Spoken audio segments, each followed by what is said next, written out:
good morning, and thank you for joining us on the Morning Brunch. I'm Renee Skinner. And I'm Nathan Kitchens. Yes, indeed. Here's what's on the menu for today's brunch. We'll go over our favorite stories from the day. Then we've got some great deals for you in today's Epic Discounts. And of course, I will give you a look at today's weather in our last bite. Oh, it's such a glowing forecast. Oh, I it is. know. I'm so excited to share our negative wind chills. Hopefully you're noticing the sarcasm in our voice. But anyway, we're going to start with what is on my plate. A group is creating space for people to talk about how they feel in the current political climate. Not in Our Town, Bloomington Normal hosted a community listening session yesterday, asking a simple but timely question: how are you coping? The session brought together people for small group discussions, talking about feelings and what's happening in U.S. politics. Organizers say the goal is to give people a place to talk openly during a time of heightened tension locally, nationally, and globally. And this event plans on, the people organizing this event, they plan on hosting additional community dialogue sessions starting next month. All right, so this story definitely stuck out to me because how often do you get two groups of people coming together to talk about all things politics? Yeah, it doesn't happen. And it goes smoothly, right? Yeah. Goodness. So I just think, I wish we could hold more discussions like this where, you know, maybe someone from an opposing viewpoint of yours gets together with you to just talk about politics and the climate. And you may not necessarily have to agree with what they believe in or you know, what their politics are, but just talking about it openly and maybe coming to a common ground to where there are things you do agree with someone on the opposite political aisle as you, you know, that's important. So I think that, you know, if we could have more community events like this where people come together and, you know, really talk about what's happening, how they're feeling, and without, you know, bashing the other team, bashing the other side. Like, that would just be so great if we could have that here in Peoria and beyond. Yeah, it seems impossible to actually have a civil conversation anymore with anybody about politics. So it's nice to see something like this happening. We need to have more of this in our community because, I mean, you feel like if you express your opinion, what you truly feel, you feel like you're going to be put down. You might get harmed physically. You might get shot. I mean, it's a crazy world out there. And, you know, I find a lot of times people, I think, agree more on things that they disagree with, but it's those disagreements that we hold on to. When you're having these discussions, you want to make sure you have some truth that you're standing on to back why you think the way you do. And I think it's really cool that you can bring people together to maybe say, hey, we agree with this. Maybe I don't, you know, maybe see through your thoughts on this, but, you know, you can be professional. You don't have to bicker back and forth. So that's a really cool thing. Absolutely. And I think too, when you only surround yourself with, you know, the politics that you watch or the people who agree with you, then your mindset can kind of be short-sighted. I definitely you know what agree I'm with saying? that. Yeah. So you should probably be around people who have diverse viewpoints other than yours, so that, you know, you can just grow as a person. Yeah, some people don't seem to understand that not everybody grows up the way that they did and thinks the way that they do. Yeah, you know? So absolutely. That's really important. For sure. Well, on my plate today, we actually have some good news for asthma patients. Researchers say that they have created a blood test that can actually identify who is at risk for asthma attacks up to 5 years ahead of time. A study in Sweden found biomarkers that found or predict with a 90% accuracy which asthma patients are at high risk for future attacks. And this could one day help doctors intervene early and provide treatment to prevent asthma attacks. This story stuck out to me because when I was younger, I was diagnosed with asthma when I was in first grade. And I struggled a lot with it growing up. I remember to diagnose it, you know, normally to get diagnosed with asthma, they're doing like a bunch of different breathing tests. They're checking for like tightness in your chest and things like that. But it's interesting that there's now a test that can detect in the future, years in the future, if you might be one that you might be prone to having an asthma attack. So, you know, it's something that I struggled with as a kid. And I looked at this kind of test that they're doing, and it has to do with something in the white blood cells that helps them kind of identify. That's one of the biomarkers, among other things. That can help them kind of predict when somebody might be at risk for having an asthma attack. So I know my dad struggles with it too. I think it kind of is hereditary. And I hear that, you know, at least for me, like I struggled with it when I was younger. It's really started to go away around high school, and I really don't struggle that much. I do have an inhaler that is prescribed to me, but I only use it, every so often when I feel like I need it. Yeah. So that's a huge plus. And I have aunts and uncles who have had kind of the same thing. They grew up with it. It went away in their 20s and 30s, and then they kind of find it starts to come back somewhat towards like the 50s, because I have an uncle he's a big mountain biker with me. We go mountain biking all the time, but he's one of those that has asthma. His kind of went away, and then as he got into his 50s, it started to come back. So he's kind of started to warn me like, hey, it might come back when you get a little bit older. So it's just something to keep in mind. But it is cool that we're advancing the technology now beyond just testing your breathing, but actually seeing something like in your blood that says, hey, there's something about you that detects or determines that you might have a greater risk of having asthma or an asthma attack. So pretty cool. Yeah. This reminds me of my brother. He has asthma, and how we discovered he had it was he woke up in the middle of the night and couldn't breathe. Oh, and it was so scary. And it was just like, what's wrong? We couldn't figure out what was wrong. He was breathing so labored and just heavily. And so that's how we found out he has asthma.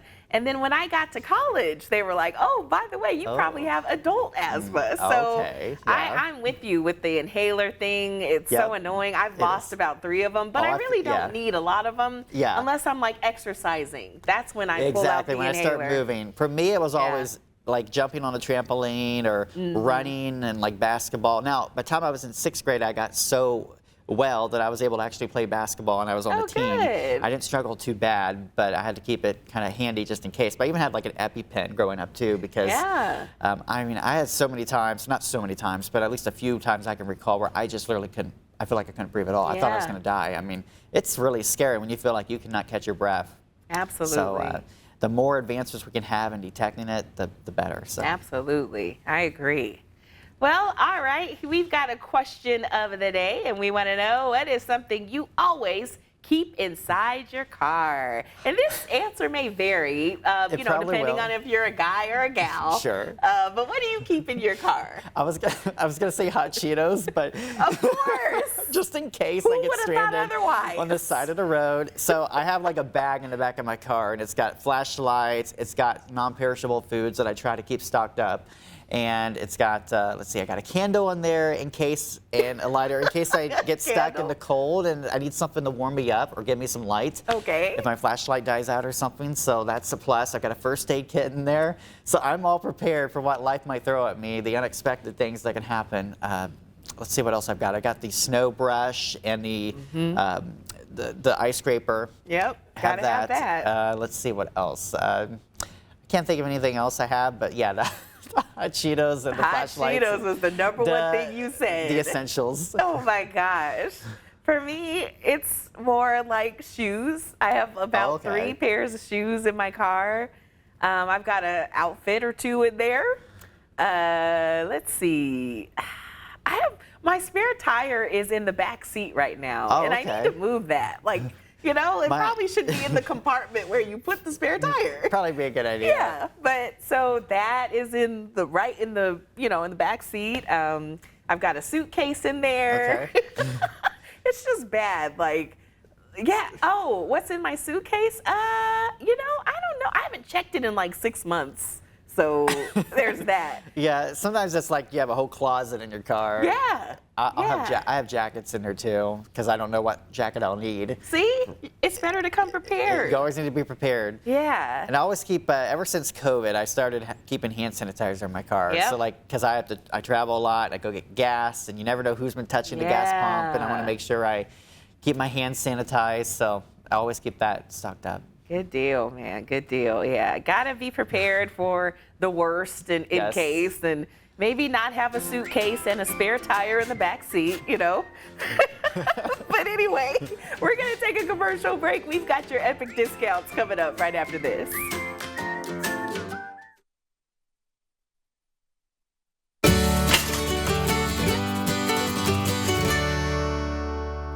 Welcome back. Everyone loves products that make life easier, from cooking smarter to looking your best and so much more. These game-changing finds are designed to simplify everyday life. Alyssa Bergamini and Ashley Howard are standing by with the best products at the best prices in this week's Epic Discounts from consumer resource bestreviews.com. Welcome to Epic Discounts by bestreviews.com. I'm Ashley Howard. And I'm Alyssa Bergamini. Scan the QR code on your screen to get ready to save big. New year, new routines, and today we're bringing you game-changing products designed to make everyday life a little bit easier, faster, and more enjoyable. I can't wait. These are smart solutions that save you time, space, and stress. So let's kick things off with a true multitasking hero, the Instant Pot 6-quart Rio 7-in-1 multi-cooker. This is 7 appliances in one.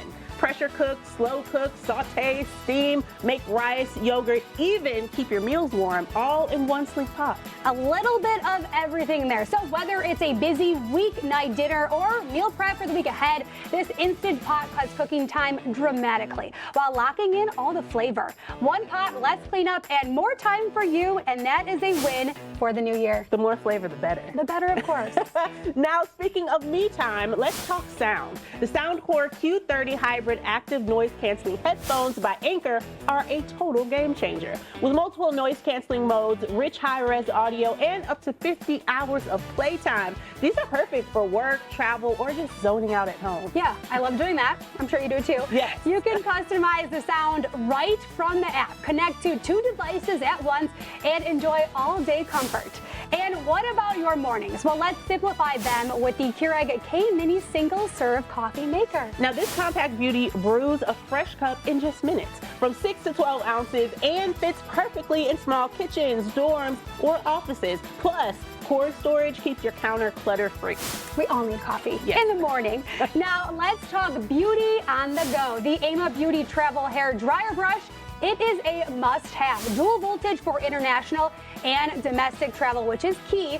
360-degree airflow and negative ionic technology for that smooth, frizz-free volume. Dry, straighten, and style all at once. No juggling tools. It's like salon results anywhere in the world. Anywhere. All right, now let's take one last look at today's game-changing products that will make your life a little easier in the new year. Head to epicdiscounts.com or just scan that QR code to scan, shop, and save with Epic Discounts by Best Reviews. Well, Best Reviews is owned by our parent company, Nexstar. You can find more on the products and where to buy them on our website, ciproud.com. All right, so here's a question for you. Nathan, do you have a nickname for your car? Well, a new survey from Talker Research found that 1 in 3 Americans have a special name for their car. Here's what some people said they are calling their particular set of wheels. Love Bug, Puddle Jumper, Old Flame, Road Warrior, the Batmobile, Nasty Beast, the Slug, Silver Bullet, the Beast, the Millennium Falcon, Green Machine, and the Grocery Getter. Grocery Getter. And the what? Say that So again, Mark. creative. The Zephyr. Zephyr. Oh, I didn't read that part. The Zephyr and the Okay. Grocery Getter. Oh, okay. You know what? I don't think I've ever actually nicknamed my car. And most of my friends, like I have a lot of friends who do nickname their cars, and they say, you know, I'm just boring. Yeah. One of my best friends, his car is named Betty. So Betty, I love that. It's a red car. Oh my gosh, that's It cute. looks like a Betty. It's an older car, so. Oh, that okay. I could dig it. I think I had a silver Volkswagen Beetle Oh, before. that's cool. And I named her Natasha. Natasha. And then years later, I met a Natasha that I'm actually friends with. Oh, so that's funny. there's kind of like a good omen there. Oh, yeah. But I think maybe the idea is if you name your car, the better you'll take care of it. The I'm more, sure. You know what I'm saying? Yeah. So maybe that's It's what like it a is. person. Yeah, it's like a person. You need to get them checked up. You need to make sure they're moving right and thinking right and all that stuff. So yeah, but yeah, that's interesting that a lot of people do name their cars. Yeah, that's fun. All right, well, is gentle parenting making kids soft or smart? A new UK study just found that kids actually do better in school when their parents are stricter. Oh. The style that came out on top authoritative parenting, a mix of tough love and emotional support. Kids who had clear rules and structure scored higher in reading, writing, and math, while those raised the opposite, they fell behind. Researchers warn being too lenient or treating your kid like a best friend may actually be holding them back. So while today's parents are busy validating feelings, the kids who thrive are the ones with boundaries and bedtimes. That kind of makes sense. It like makes structure sense. and all that. Yeah, I think it kind of depends on the kid too. My parents were, I mean, they set boundaries. You know, they definitely were a little strict, but they weren't to the extreme. I remember and my sister and I, we did pretty well in school, and that was probably because we did have boundaries. I remember I had a friend growing up who, his parents were strict, but to a whole different level than mine. So strict that if he ever said a cuss word or anything out of line, he would actually have to put soap in his mouth. And it was just insane. And I'm not trying to put him on the spot, but his parents were very, very strict. And he did well in elementary, middle school, and then in high school, he dropped out and joined a band. He moved from Indiana to California and created some band with these guys, and he just kind of, well, what a rebel. He lived an interesting life for a while, but he's kind of come back now to where he was, which is interesting. So he's had quite a wild ride. But so I feel like every kid's different, and I feel like sometimes, at least in my experience, being too strict with your kids to an extreme level can probably be a bad thing too. So it's probably a balance. Backfire. Yeah, for sure. I mean, because your kids, you raise them strict, you tell them do your chores, do your homework, all that, and then when they get on their own, it's like, ooh, I ain't got to do none of that now. You know? So I think it can backfire, but I think you cater to how your kid responds best. Absolutely. So if your kid likes, you know, affirmations of praise, then you do that. If your kid likes the award system where you get a sticker, yay, you do that. You know? It was the award thing for me. Like if you do your homework or you get a good grade on this test, I'm going to take you out to Dairy Queen or something. Yep, that was mine. So those work. See, we're good. That type of parenting works. Take notes. You want to take this next one, buddy? Okay. Yes, so when the Super Bowl begins, millions of Americans will be well stocked with game day snacks. You know I will. But one snack towers over all the others, and according to the delivery platform Instacart, this won't surprise anyone. Why did I say that weird? Tortilla. Wait, do you say tortilla? Yeah, tortilla. Tortilla chips. Okay. Yeah, you got it. Are the undisputed champion sales of the chips, more than double on Super Bowl weekend compared to the rest of the year. And salsa is a strong second place. Okay. Queso, French onion dip, and scallions are also see big sales just before the game. And by contrast, sales of potato chips, they rise only about 30% compared to a normal weekend. So the more you know. Interesting. I don't know about what my favorite Super Bowl snack. I mean, pizza is a good one. Wings. Oh yeah, that's a good one. Chips and salsa, chips and rotel, maybe that would be good. Oh yeah. But you said, are you a chips and salsa? I'm a chips and salsa guy all the time. Yes. Okay. And my sister always makes like some good queso. Yeah. Or rotel dip for big events like that. She makes it like every Sunday back when the Colts were playing. She would make it every Sunday, and she'll definitely be making it, I'm sure, for the Super Bowl. So good deal. I know. Yeah, you better go home that weekend, right? I know. Of course, my sister doesn't have a house now, but she's living with my parents, and I'm sure she'll be cooking up something good. Yeah. So who knows? Mom may sneak in that kitchen and make something too. I know. Yeah. The kitchen's in the kitchen. You better watch out. So. Kitchen's in the kitchen. I love that. Okay. Well, wait. Can I read this last story, Mark? Yay! Okay. We all know about the real estate platforms that help you find a home to buy or sell, like Zillow. But now there's a platform for people whose homes aren't for sale. It's called Unlisted, and its tagline, "Find homes you love that aren't for sale yet." It's a startup and is working to change the home buying experience. Traditional real estate platforms focus on properties already on the market. Would-be buyers miss out on homes that aren't officially listed, even when someone might be open to selling. Unlistedhomes.com posts properties that aren't for sale. Users can find homes they love and join a waiting list. I'm not reading the rest of this story. I'm sorry. This seems so pointless. It's so if I'm bizarre. on the site looking for a home, chances are I want to buy it. What's the point? I mean, am I making sense? What's the point? I mean, you pass by a house every day that you just love so much, and you're like, I'm going to have that house someday. So I'm going to join this wait list and hope that one of these days. Yeah, then But that's 60 dumb. years later, it's finally I available. remember like growing up, we always passed by this house. I said one day, and it wasn't even a pretty house. There's some ranch house, and I was like, someday I'm going to live there. Aw, big maybe that'll dreams. still happen. But Yes, I think so. We can put Nathan in a ranch house, can't we? I think we can. I don't know, the way the prices are going up. Yeah, The house you market. Ooh. may have to wait a decade or so. But Yeah. all right. Well, we're going to take a quick break, but we've got your last bite coming up right after this. Don't go away.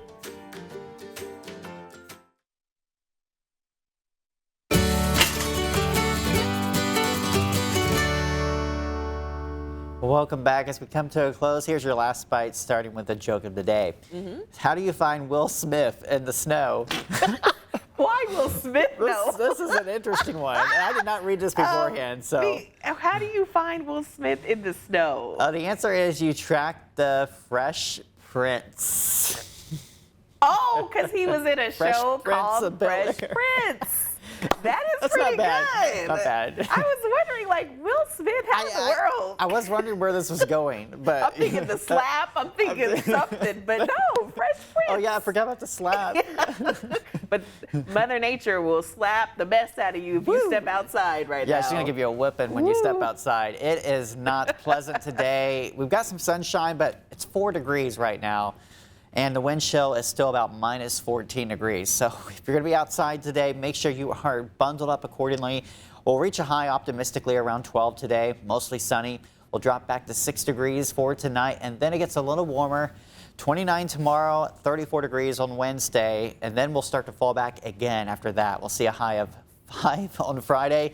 And Friday night, we're down to -7. Not a lot of snow, so if you're not a big snow lover, at least we don't have much snow to worry about, but just the cold, just a lot of cold to deal with over the next week. Oh, my Lanta, that is so cold. But luckily, we'll be at home, you know, not at work, Exactly. at least for part of it. Exactly. No.